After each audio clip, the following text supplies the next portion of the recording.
Ciao Juventini of the world, my name is Giuseppe, welcome back on the channel, I hope you're all doing well. Second video of the day, and this time we are back with the format from 0 to 10. A format that a lot of you told me, Beppe, we really like that format. And for the people that never watch it, why do people like that format? Because we are linking some game facts, some game stats, some ratings, some anecdotes, or maybe things that we didn't see during the game to the last game, and we are linking them to specific numbers from 0 to 10. It's not the usual top 10, it's not just a rating of players, it's a bit more than that, and the people, they like the mystery. They are always curious to discover what is linked to what number, and that's why we start immediately. I was just watching, and now they finally whistled the triple whistle in Salernitana Bologna. We will not speak, of course, about Bologna, that is at the moment, as we speak, fourth in the ranking of Serie A, at the moment over Roma, that is playing later today, and at the moment also over Napoli, that is not playing anymore, because they already lost 1-0 against Juve, and that's what we will speak about. If you didn't yet, please maximum of like, don't forget to subscribe to the channel. We start with number 0, and what are we linking this time to the 0? Well, the middle finger of Victor Osimhen, but not only that, I don't know if you watch it or not, but after the game, after they lost 1-0, he went to the supporters. A lot of people, they spoke about the fact that he said 1-5, reminding all the people of the loss, the big loss of Juve in the Maradona Stadium last January. Well, before that, he made a gesture that is absolutely not okay. We have to give it 0. On the other side, I also want to give it 0 to his president, Aurelio De Laurentiis, that was pumping up the game more than it was necessary. For what reason? Because he said all these words, Juventus or whatever team, they can't consecutively win Scudetti if they are not cheating. So creating a really toxic environment.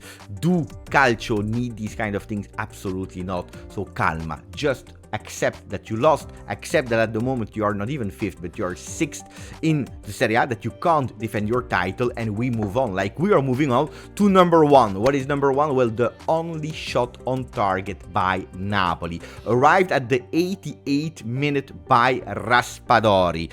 Strange, because a lot of people are still convinced that Napoli deserved to win, that Napoli played better than Juve, even Mazzarri, that they dominated the game. At the end, if you're looking, Juventus had even more shots on target than Napoli, with 2 shots on target, while Napoli, they had to wait the 88th minute for a non-dangerous shot on target by Raspadori. Number 2, the huge mistakes by the Bianconeri. The first one, leaving all that space on the left on a counter-attack for Kvara, that is totally missing, so it's actually the mistake of Juve, but also the mistake of Kvaratskhelia, that is not able to go on target, and then our own crazy mistake, the one of Szczesny, that is giving the ball back to Napoli. They even scored at that moment. Luckily for Juve, they were offside, but these are 2 mistakes that you can't repeat. We already did these mistakes against Sassuolo, over, basta. But 2 is also the position in the ranking of Juve this season at the moment after match day 15, and 2 are also the points that different with Inter.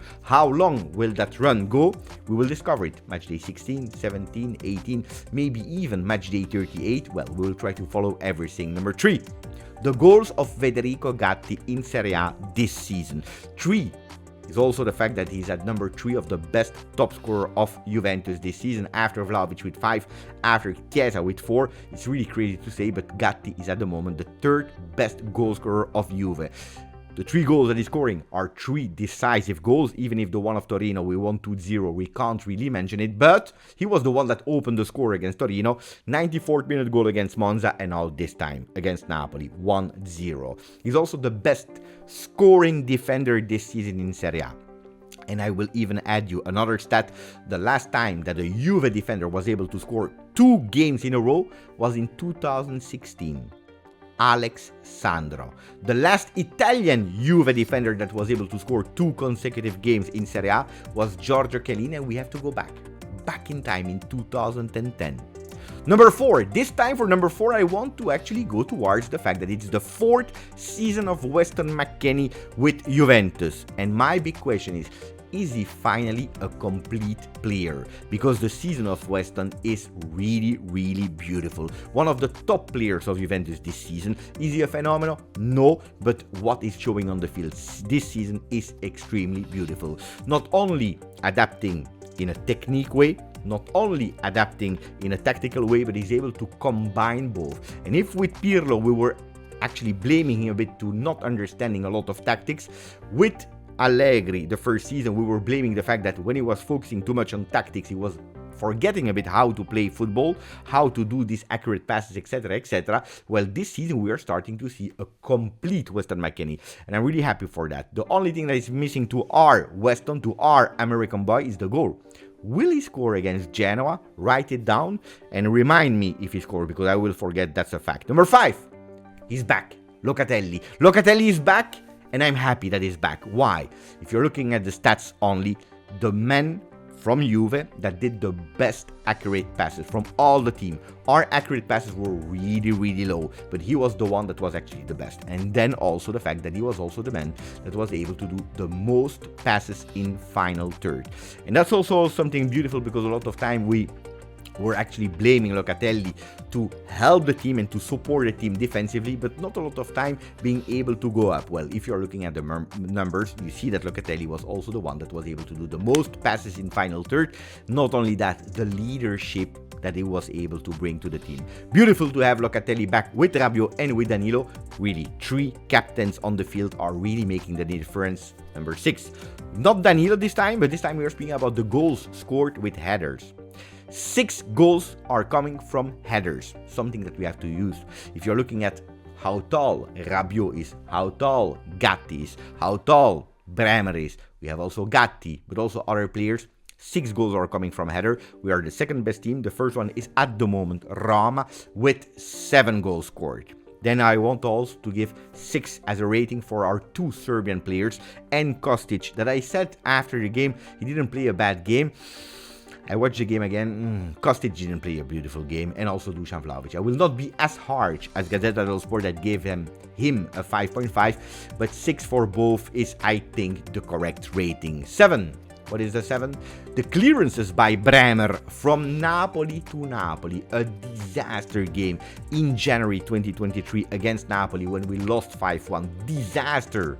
Disgusting game by our Brazilian defender, where a lot of people started really to doubt the strength, the capacity of Bremer. He took revenge. He put Osimhen in his pocket after putting a lot of other strikers from Serie A in his pocket. He's collecting them, and he's offering again another fantastic performance. Not only that, but Bremer, he was the one, 2 tackles, 2 times perfect, 7 clearances. He was fantastic. I told you, 7 clearances from Napoli to Napoli. We have finally the Bremer that we signed from Torino. 8, the goals that are coming from crosses. A lot of people are telling me, Beppe, we cross, and inshallah. I think I was the first one that said that years ago on the channel with Quadrado. Well, cross and inshallah, look, it's working. We are scoring. We are the second best team. And if we are complaining because our goals are coming from crosses, well, on the other side, the first team that are just above Juve, 10 goals scored by crosses, it's Inter. So it's good to also use these crosses. We have the players that are able to score in the box. So let's use crosses. But of course, I would love that we also have alternative, because it can't come only for crosses. And that's the big difference with Inter, that not only they cross, but they're also able to score vertically with some build-ups, something that we don't do enough. 8 is also the consecutive games that Juventus is scoring, and that's nice. We need to continue. 9, 10, 11, 12, until we are out of that ranking. Number 9, the clean sheets this season. We said it, you win the games by scoring, but you win the championship by the defense. And at the moment we are back after 2 games where we conceded goals, Inter and Monza. We are back with our clean sheets, which is always great, because you know it, when you do a clean sheet you don't lose. Number 10, the last one of today, undefeated games. 10 consecutive undefeated games. Last time we said 9 undefeated games. Now we went to 10, and it was against Napoli. I remember that a lot of people told me, but when we will play against Inter, when we will play against Napoli, you will see Juventus will be totally trashed, because this way of playing is not sustainable. At the moment, 10 without losing, and I hope that we can continue. The last time, and the record was 16, not the record ever, but the last time that we went over 10 was 16 games without losing. It was in November 21 until March 2022. Again, this one is the last time that probably we are speaking about undefeated games in a row. Why? Because from the next week, if we win, that game will be out of the ranking. ragazzi, these videos are a bit shorter than the usual one. I hope you enjoyed them. So let me know if you enjoyed them, and don't forget, maximum of like, grazie, forza, Juve.